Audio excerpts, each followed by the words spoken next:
Já de volta, e eu tô aqui com a Luciana. Muito obrigado, Luciana, pela sua presença. Eu que agradeço, Wagner, a oportunidade. Não, e eu tô muito aguardando aqui para saber como ficar sempre com a conta no azulzinho, ou verde, como é que fala? Azul, Azul. vamos sair daqui com a conta toda no azul. Vamos sair do vermelho e vamos pro azul. É isso aí. Mas olha, eu tô dizendo isso, né? Porque como eu disse, inclusive, na introdução aqui, a Luciana, ela é educadora financeira, especialista em finanças, assessora de investimentos, é sócia, inclusive, é sócia de um escritório, né? A RV4 Investimentos. Agora, me conta, Luciana, o seguinte, porque eu acho que de um tempo para cá, até a internet contribuiu para mudar essa imagem de que finança era coisa de homem, né? A gente tem grandes educadoras financeiras com canais no YouTube que acabaram conquistando esse espaço, mas sei que ainda é muito complicado, principalmente com pessoas mais velhas que de repente não estão nesse universo do YouTube, de influenciadoras, né, que são educadoras financeiras. Como é que você conseguiu quebrar essa coisa de mexer com finanças, é coisa de homem, e se colocar nesse mercado? Você sabia que até a década de 60 as mulheres não podiam ter uma conta bancária sem que o marido ou o pai consentissem? Década de 60 agora, 1960? 60 agora, 1960. Então, assim, na verdade, 62, né? Então, se a gente pegar, assim, a minha mãe, a minha avó, tinham essa exigência de que o homem ali responsável por elas assinasse. Era assim para trabalhar, era assim para que se pudessem se colocar e gerir as próprias finanças. Então, culturalmente, Wagner, é muito recente. Então, a gente ainda traz isso, assim, muito próximo a nós, e as mulheres ainda têm ali uma dificuldade, muitas vezes, de se colocar nesse universo. Então, apesar de já sermos mais da metade da população, quando a gente olha alguns dados, por exemplo, na Bolsa de Valores, nos últimos 10 anos a gente fica ali sempre entre 20% e 25%. Ainda não conseguimos romper essa fronteira. Então, as mulheres já vêm aí nos bancos, nas instituições financeiras, sempre em cargos de base, dificilmente nos níveis mais altos de diretoria e assim sendo, com investimentos mais conservadores. E hoje, assim, a maior parte do meu público, tenho muitas clientes mulheres. Então, além de tudo, é um propósito, porque quando a gente tem as finanças bem organizadas, tudo na vida fica melhor. Com certeza. Não, você falou uma coisa, né? A mulher, ela é mais... Qual foi a palavra que você usou? Mais conservadora. Inclusive, no trânsito, né? A gente sabe que o seguro é mais barato para a mulher, o seguro de carro é mais barato para a mulher do que para o homem, justamente porque ela é mais cautelosa. E em diferentes áreas da vida, né? Por muito tempo, já que a gente está falando sobre esse assunto de finanças, tem aquele estigma, assim, de que a mulher gasta. Ah, a mulher não pode ver um sapato que ela vai lá, compra aí roupa e não sei o que e tal. Bom, realmente as mulheres gostam de alguns artigos específicos, mas os homens também fazem isso. E, inclusive, esses luxos que os homens se dão o direito de comprar, eles muitas vezes são mais caros do que os das mulheres. Com certeza. Porque aí é o mundo do eletrônico, é a coisa do carro, né? Da moto. Então, o consumismo, ele não é da mulher ou do homem, né? Mas por muitos anos o homem foi quem gerenciou a casa, então ele tinha o direito de fazer... Gerenciou a casa no sentido da saúde financeira, né? Das contas. E aí ele se dava o direito de fazer a compra e a mulher até fazia aquela coisa de... Deixa eu comprar esse sapato aqui, mas eu vou colocar direto no armário, a hora que eu sair ele não vai nem perceber mesmo, e deu. Né? Sim. O homem vem como provedor durante muitos anos, e mesmo quando a mulher tem uma renda, Wagner, é curioso, porque muitas vezes alguns gastos, como presentes para a família, presentes para as crianças, brinquedos, roupas, cuidados pessoais, ficam ao encargo da mulher. Então são gastos difíceis de mensurar, difíceis de medir, é diferente, né? Puxa, eu pago o financiamento da casa, é um bem ali que você está vendo, e outros gastos às vezes são invisíveis e culturalmente isso acaba ali ganhando uma preponderância quando a gente avalia os comportamentos das famílias. Por isso que é tão importante se discutir as finanças domésticas em casa e de uma forma organizada, né? Todo mundo, cada um tem o seu sistema, enfim, né? E você lida com muitas famílias, você sabe disso, mas é importante cada um colocar o que gastou, cada um colocar o que ganhou, para que seja ciência de todo mundo, né? Esses gastos invisíveis, eles são invisíveis porque não se mostram ali como, né, materializados, mas a conta fica no vermelho e aí não é nada invisível, né? Exatamente. E muitas vezes o casal, quando ele se relaciona, tem um relacionamento sério, antes do casamento, se discutem várias coisas. Onde vão morar, quantos filhos terão, o nome dos filhos, a cor da parede, mas não discutem como que se lidará com as finanças. Quem vai pagar água, luz, o que vai fazer com a sobra do recurso. E aí depois esse se torna um dos principais problemas matrimoniais. Exatamente. Né? Você falou, Luciana, sobre a história recente da mulher operando financeiramente, né? E é muito recente também a história de mulheres, eu digo com toda a força, né, indo para o mercado de trabalho. Sim. Embora existam melhoras, as mulheres vêm se destacando no mercado de trabalho, mas muitas vezes elas têm a mesma função dos homens, isso é muito discutido na mídia, e elas ganham inferiormente a eles, né? A gente tem um dado aqui que é da Organização Mundial da Saúde. Nos últimos 27 anos, a diferença nas taxas de empregos entre homens e mulheres diminuiu menos de 2%. E de acordo com um novo relatório, as mulheres ainda ganham em média 20% a menos do que os homens no mercado de trabalho. É isso mesmo, a gente ganha 20% a menos, a gente acaba gastando 10 horas a mais por semana com os afazeres domésticos, então cuidados da casa, dos filhos, das roupas, da comida, e a gente vive 8 anos mais, segundo o IBGE, então a expectativa de vida da mulher ainda é mais alta. Então veja, é menos dinheiro que precisa durar, muito mais tempo, e a mulher acaba tendo menos tempo para se dedicar ao estudo, a essas questões financeiras. E quando a gente fala dessa ascensão da mulher ao mercado de trabalho, se a gente olhar as classes mais pobres da nossa população, e às vezes a gente está falando ali de mães solteiras, de mulheres que sempre trabalharam e que muitas vezes, mesmo na informalidade, lavando roupa para fora, fazendo serviços domésticos, vendendo alimentos, elas sempre estiveram presentes, mas de uma forma informal, com menos dinheiro e menos acesso a tudo isso. Também tem algo, Wagner, que o homem às vezes se joga mais, mesmo sem dominar o assunto, ele vai e se coloca e começa a fazer, né? A mulher é mais cautelosa. Até para dirigir um carro, né? Você fala, puxa, deixa eu ver se eu dirijo bem mesmo isso aqui antes de eu pegar a estrada. E às vezes em finanças isso também aí se repete, esse tipo de comportamento. Então o homem às vezes no investimento ele pode se arriscar e aí aquela história de quando se arrisca. Pode dar muito certo, pode dar muito errado. Exatamente, né? Ele tem mais coragem para os investimentos de risco e sem ter a dominância plena daquilo ali.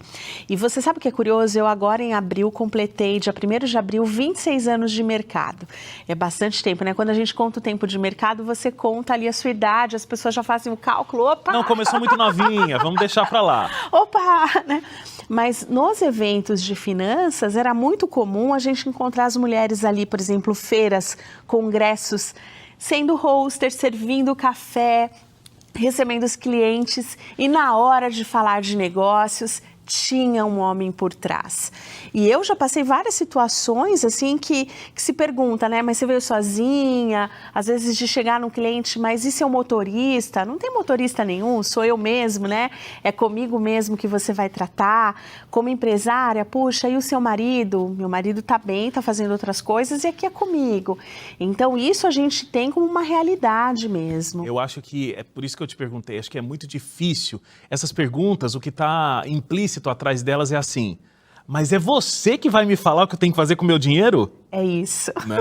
Ainda mais que, por exemplo, eu tenho muitos clientes homens e que às vezes a esposa nunca se envolveu nas questões financeiras. E aí a hora que ele vai discutir as questões financeiras dele com uma mulher, é uma barreira que precisa ser quebrada. Muito bem. Olha você com essa simpatia, esse sorriso, já vai quebrando ali e chega com o conteúdo, né? Sim. E faz toda a diferença. Porque para falar de finanças não precisa ser chato, não precisa ser carrancudo. Com certeza. Sim, precisa ser sério, é um assunto muito sério, mas com leveza fica sempre melhor. Tudo sempre fica melhor. Luciana, vamos ajudar o pessoal a sair do vermelho? Vamos! Já que você está aqui, 26 anos de mercado? 6 anos de estrada é tempo, né? É tempo. Ó, já de volta aqui o Identidade, a gente está conversando com a Luciana, que é educadora financeira, tem realmente muita experiência, são 26 anos de estrada, tem muita experiência para ajudar a gente a cuidar da nossa saúde financeira.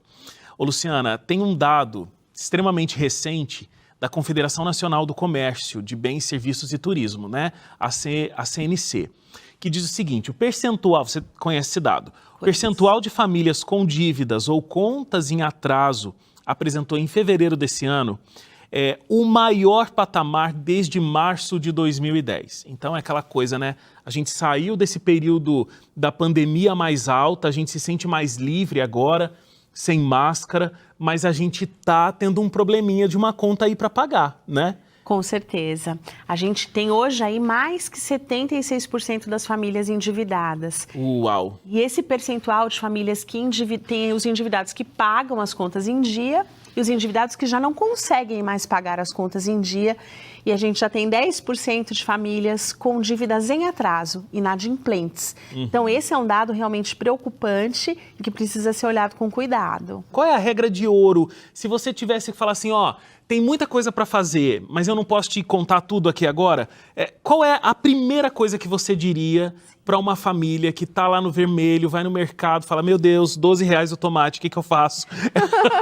Tomate, cenoura, artigos de Cenoura, luxo, exatamente. Né? Mas o primeiro ponto é tomar ciência da situação. Então, muitas vezes, isso vai virando uma bola de neve e as pessoas deixam de contabilizar. Então, aí, você que está nos assistindo, pegue um papel, uma caneta, uma planilha eletrônica, o bloco de notas do seu celular e anote tudo o que você deve, para quem você deve, qual é a taxa de juros dessa operação, o que tem atrasado e o que está em dia.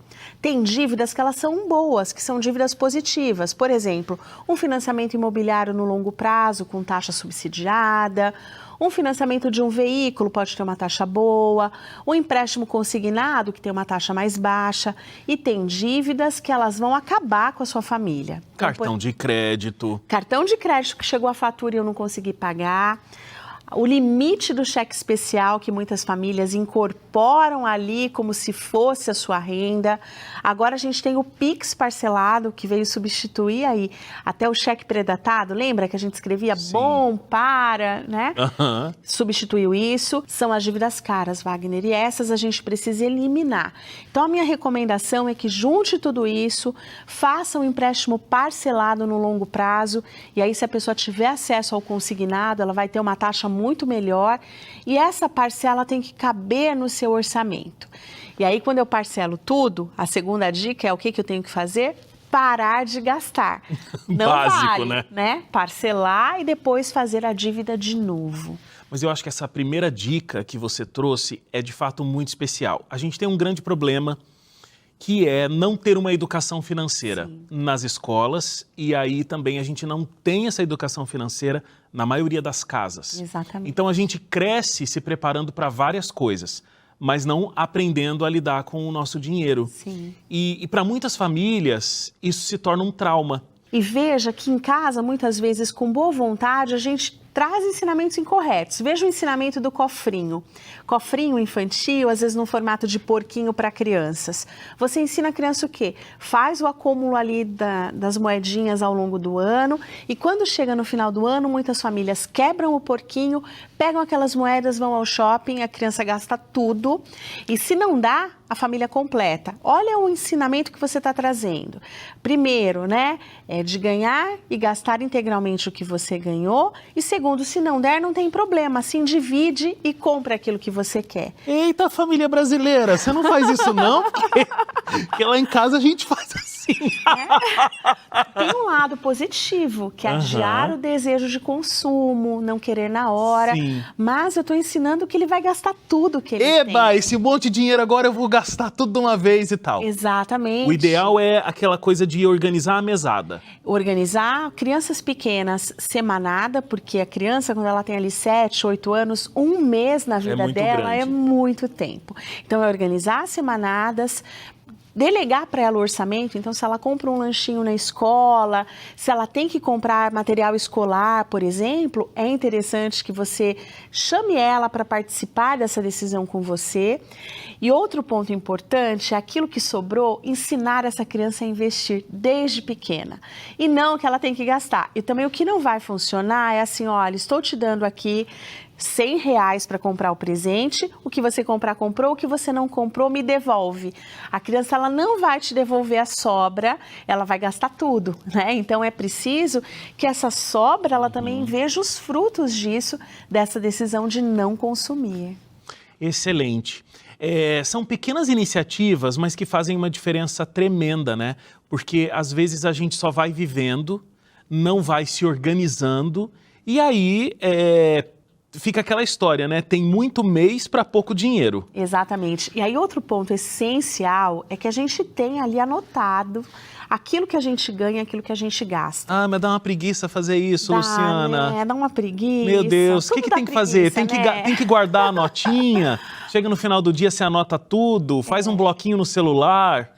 Primeiro ponto aqui importante, a gente entender que algumas coisas a gente tem que ter atitude de mudança.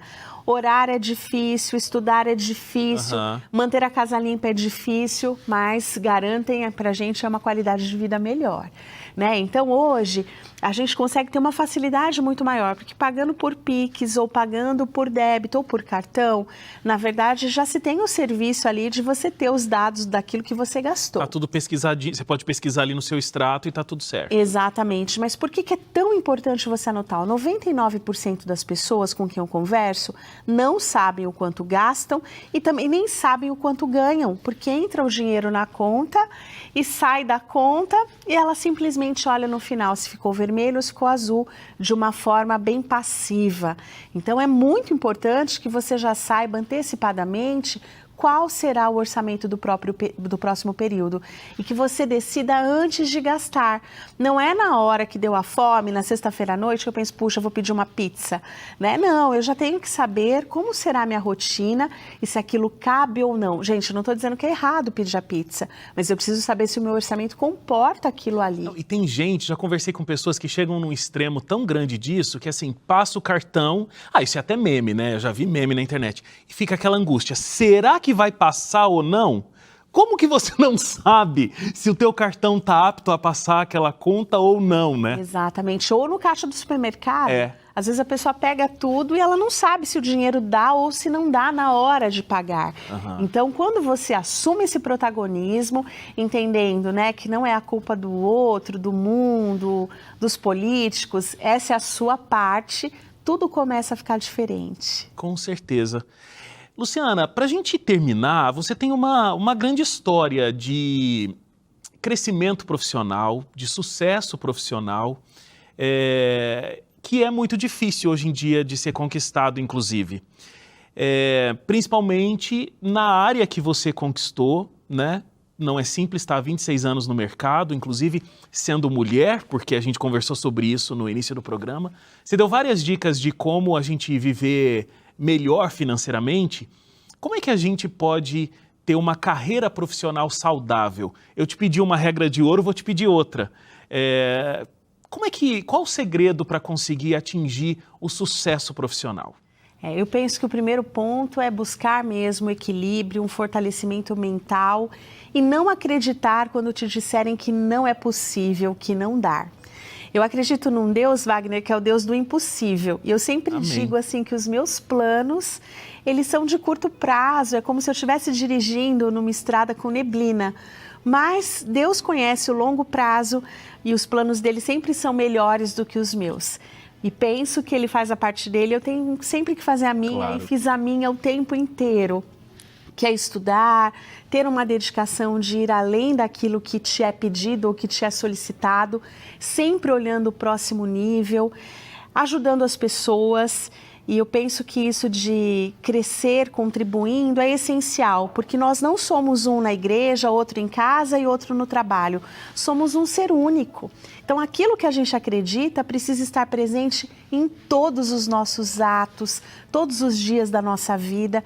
E é assim que eu procuro viver, né? Sendo uma pessoa única, trazendo realmente a minha leveza, a forma como eu encaro a vida, também para a parte profissional, para que a gente não tenha, né, que viver aquilo que você não acredita. E a liberdade financeira, ela também te possibilita isso. Ir e vir dos lugares onde você não se sentiu bem, onde não tem a ver com seus valores, com as suas crenças, com aquilo que é importante para a sua vida.